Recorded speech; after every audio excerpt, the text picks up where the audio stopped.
Bus conductor கிட்ட என்னோட 2 rupees change கேட்கும் போது ரொம்ப ரூடாவும் திமிராவும் பேசினாரு. இவர் மேல ஏதாவது லீகல் ஆக்ஷன் எடுக்க முடியுமா? உங்களோட காசுக்கு போய் சேஞ்ச் கேட்டாலுமே பஸ் கண்டக்டர் ரொம்ப ரூடா பேசினாலும் இல்ல திமிரா 2 ரூபாய் தானே அப்படிக்கா போ அப்படின்னு நக்கலா பண்ணாலுமே உங்களால அவங்க மேல லீகல் ஆக்ஷன் எடுக்க முடியும்னு சொன்னா நம்புவீங்களா? ஆமாங்க, தாராளமா எடுக்க முடியும். ஃபர்ஸ்ட் நான் இங்க கொடுத்துருக்க நம்பர்ல போயிட்டு நீங்க வீட்ல இருந்து ஈஸியா கம்ப்ளைண்ட் ஃபைல் பண்ணலாங்க. அதே மாதிரி பஸ் கம்பெனி கிட்டயும் போய் நீங்க கம்ப்ளைண்ட் ஃபைல் பண்ணலாம்.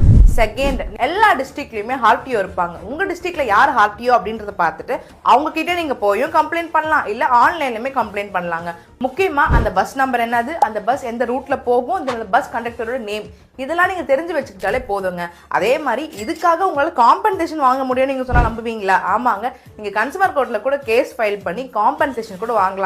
நம்ம எல்லாருக்குமே 2 ரூபாய் அப்படின்றது ஒன்றும் பெரிய விஷயம் கிடையாதுங்க. ஆனா நம்ம காசுக்கு நம்மளே போய் கேட்கும் போது அவங்க கொடுக்கல அப்படின்னும் போது நம்ம சும்மா வாங்க விட முடியும்? இது எல்லாருமே தெரிஞ்சுக்கோங்க. நீங்க இந்த மாதிரி பஸ்ல போகும்போது பஸ் கண்டக்டர் இந்த மாதிரி விஷயம்லாம் உங்களுக்கு பண்ணிருக்காங்க அப்படின்னா கமெண்ட்ஸ்ல சொல்லுங்க. இந்த மாதிரி சூப்பரா இன்ஃபர்மேஷன் தெரிஞ்சுக்க நம்ம பேஜை ஃபாலோ பண்ண மறந்துடாதீங்க. தேங்க்யூ.